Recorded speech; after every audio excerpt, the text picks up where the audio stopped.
My name is Jamin Gurker. I'm your first friend in Alaska, and I'm an associate real estate broker in South Central Alaska. And the purpose of this YouTube channel is to answer the questions you have as you're moving to Alaska. And the topic we are talking about today is, what is it like living around wildlife that can kill you? I know this is something that causes a lot of anxiety for some folks when they're looking at moving up here is, am I going to get eaten by a bear? Am I going to get attacked by a pack of wolves?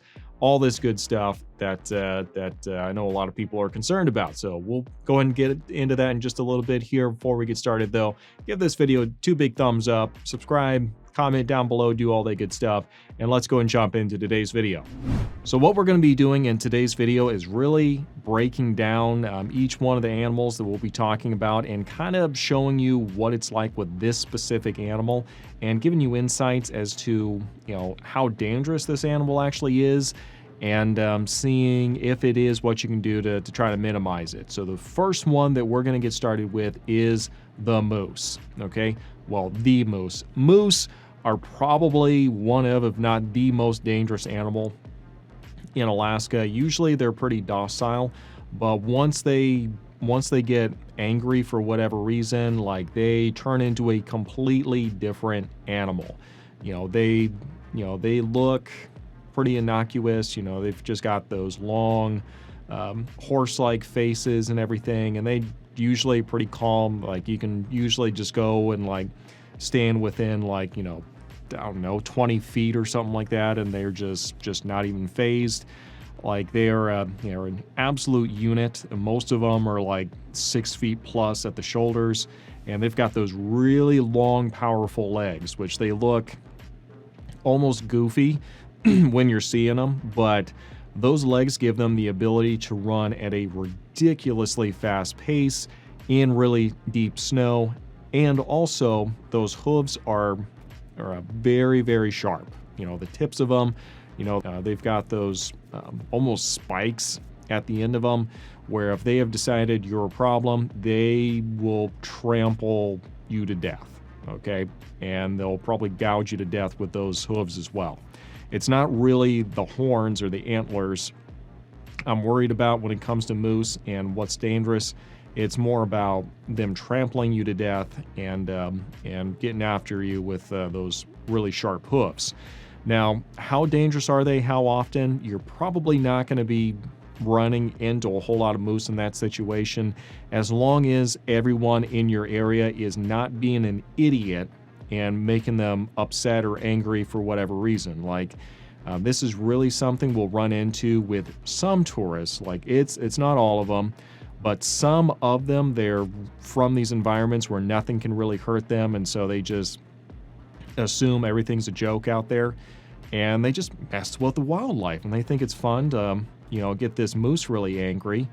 And they do it from a distance, and it's just, oh, haha, the moose is really angry, and off it goes. But what they don't know is somebody else is coming down the trail not too long after them, and they have a moose that is angry for no reason at them. It's just angry, and it's looking for something to take it out on, and that person walks right into it. And this kind of thing has happened before. So I always tell people, when you're moving up here, just give the moose space, be very respectful of them, do not spook them. It's not just for your safety, it's for the safety of everybody else in the area as well.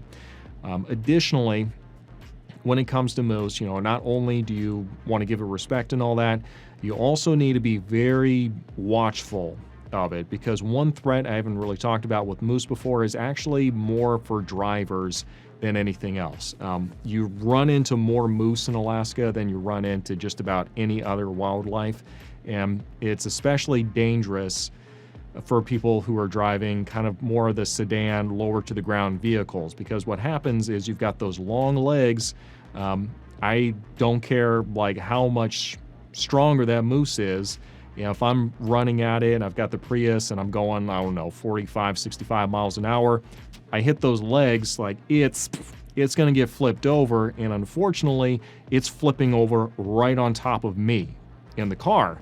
So when you're driving, especially in a sedan, you need to really keep your eyes peeled, especially in like the hay flats and other areas like that, and just make sure that you're ready to break on a dime if you have to, because obviously it's gonna be a bad day if you run into a moose, because they're huge, they're heavy.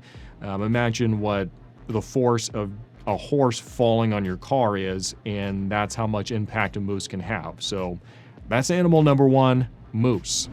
All right, now the next type of animal is going to be bear, and I know this is really the type of animal that a lot of people really think about when they think about moving to Alaska, and animals that could be a threat. We've got really 4 types of bears up here. You've got brown bears, which those are more coastal. They are going to be primarily eating salmon, and they are usually going to be the bears that get pretty dadgum big. The next type of bear is going to be the grizzly bear, which it's pretty much the same thing as the brown bear. It's just a little bit more interior, and its diet is not going to consist of salmon, and so it's going to be a little bit smaller than what the brown bear is. The bear after that is just the black bear, which I'm a little blasé about black bears, honestly. Like where I'm at currently in South Central Alaska, we kind of treat them like stray dogs, honestly, which is a little blasé and probably shouldn't. They need a little bit more respect than that, but usually black bears are more afraid of you than you are of them, so just don't startle them and you'll be fine. Other bear after that is going to be the Kodiak. Those are obviously located on Kodiak Island. Imagine like just a roided out, oversized grizzly bear or brown bear, and that's going to be a Kodiak. Last bear, we don't get these obviously in South Central Alaska, but polar bears are in Alaska. They are so far removed that it's not anything like I'm thinking about at all in South Central Alaska. They are way the heck up there in like the Arctic Circle. But if you're living somewhere like Barrow or Nome or somewhere like that, you're going to run into them eventually, just not here in South Central Alaska. Now, the real threat the bears pose to you as a human is that other people have gotten too comfortable with feeding them and providing them food because it's fun and all that good stuff, and we get to see this animal right up close and everything. But the problem is, once a bear becomes really accustomed to humans, they become a nuisance, and eventually, in pretty short order, they become a danger to people, because these are big, really strong animals. You can read a lot of accounts of bear attacks, and obviously these bear attacks are they're not the norm, they're the exception, but there's always the potential that you just run into a bad bear and it's in a bad mood and it's going to take it out on someone. So that's more the danger you run into with bears. We'll talk more about some things you can do to really minimize the chances you're going to run into one. But ultimately, if there's just a bad bear, it's super strong, and contrary to what a lot of guys think, you're probably not going to win on a one-on-one with a bear. So we'll talk about better ways to just avoid that scenario altogether. The third type of main animal that you might run into up here that can be a danger is going to be wolves. Now, you don't really run into a whole lot of wolves up here, and that's not because they're not there, it's because they don't want you to see them. And usually wolves are going to stay to themselves. I have actually been just in Eagle River. Like it's pretty suburbia over here. Like I was up on a mountain walking along the ridge, and like I heard like my buddy was like yelling and waving at me like across the wide open area. Got back to him. He was like, "Hey man, did you see the wolf that was like following you like as you were walking?" And I was like, I thought he was kidding, but he was like, "No, there was legit like a wolf that was following you like all along that little section there." So they are super quiet, super stealthy. Usually they just want nothing to do with us though. The only time where they'll really start getting desperate and you might need to be concerned are winters where there's not a whole lot of snow. And the reason that's a concern is because other animals like moose, they can get away from wolves a lot faster, and so they're going to get a lot more hungry, which does start to make them a lot more desperate and willing to take more risks and, broaden their horizons as to what they consider prey. I'm really enjoying today's video, but before we continue, let's go ahead and do a quick break here. For those of you who are looking at relocating up here, I do have a relocation guide for just kind of answering the basic questions people have as they're moving up here. So if getting up here is something you're thinking about doing, you're just trying to get your bearings as to what some general information is on the area, do make sure you reach out to my website. The link for that is in the description section down below. Just make sure you go there, register, and put relocation guide in the little comment section there so I know what to send you. Now, let's go and finish up today's video. Now, obviously, there's going to be some differences for each one of these animals as to what you can do in order to be safe, but there are some general principles that are going to apply. And one of the big things right off the bat is just to make sure that you've got a lot of good situational awareness. Now, when I say situational awareness, I'm talking about time of year. Is this breakup season where a lot of the bears are coming out of hibernation and, they're tired and groggy and just looking for a quick bite to eat? Is this the moose mating season? You've got a lot of aggressive bulls running around. It's stuff like that you just really need to be aware of. Also, as far as the situational awareness, you just have to be aware of the physical characteristics of where you're at. Read the signs, read the room wherever you're at. If you're walking by an area and you see some kind of a bear kill where, it looks like some animal is like half buried somewhere, you need to get out of there. The bears killed that thing, and the bear's not too far away, and it's not going to really take a shine to you if it sees you near its potential meal for the next couple days. So you need to get out of Dodge as soon as possible. Another thing really on the vigilance part is just be aware if you are out salmon fishing, especially in a river, there's a pretty good chance you're gonna see some bears eventually. So, make sure when you're out there fishing, you're watching your six, you're aware of everything. You're gonna be down by the river, so you're probably not gonna be able to hear anything because you've got the water rushing past you. But you should be looking around pretty regularly and just making sure that you're not completely isolated on your own if you can avoid it.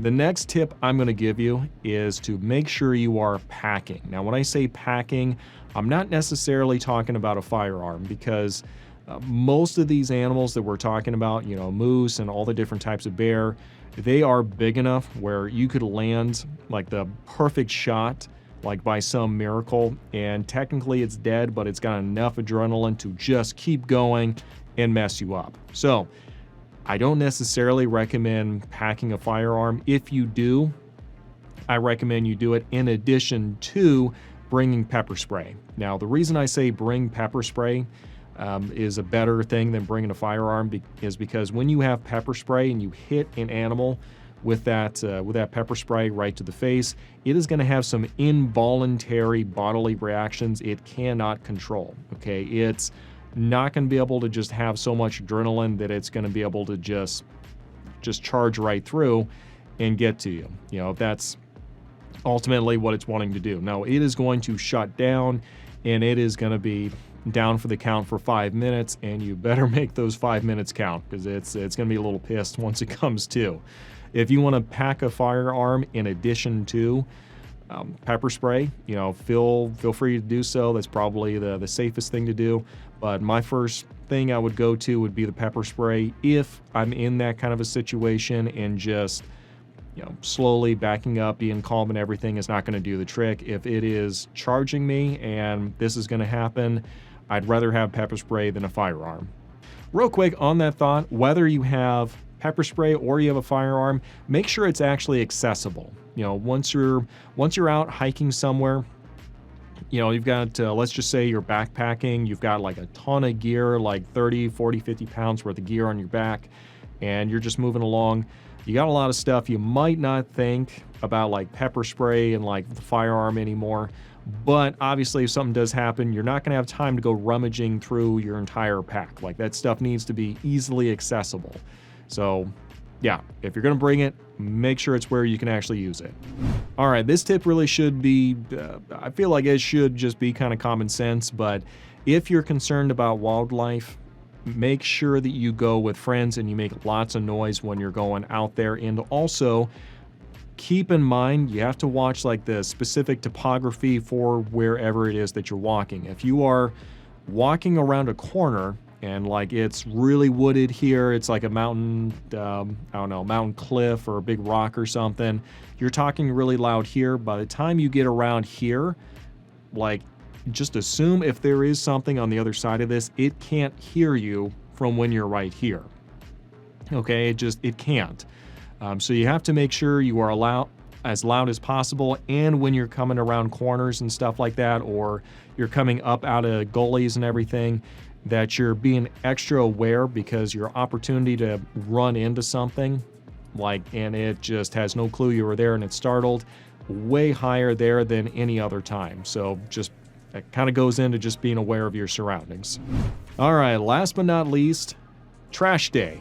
And this is something where if you move to Alaska, your neighbors are probably going to set you right pretty quick. But know in most other parts in the lower 48, it is okay to put your trash out the night before.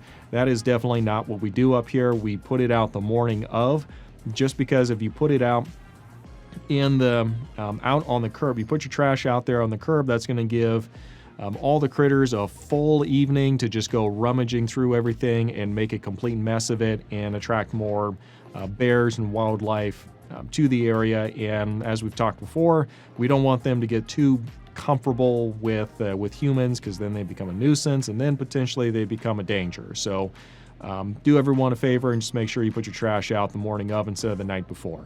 But this has been my video talking about wildlife in Alaska and things you can do in order to keep yourself safe. It's not everything that you need to know, but that certainly does give you a lot to work with. Everyone else, feel free, if you have tips, tricks, any of that good stuff, make sure you drop those in the comments section down below. Let's make this a resource for our friends who are moving up here. Thanks for watching. We'll see you next time.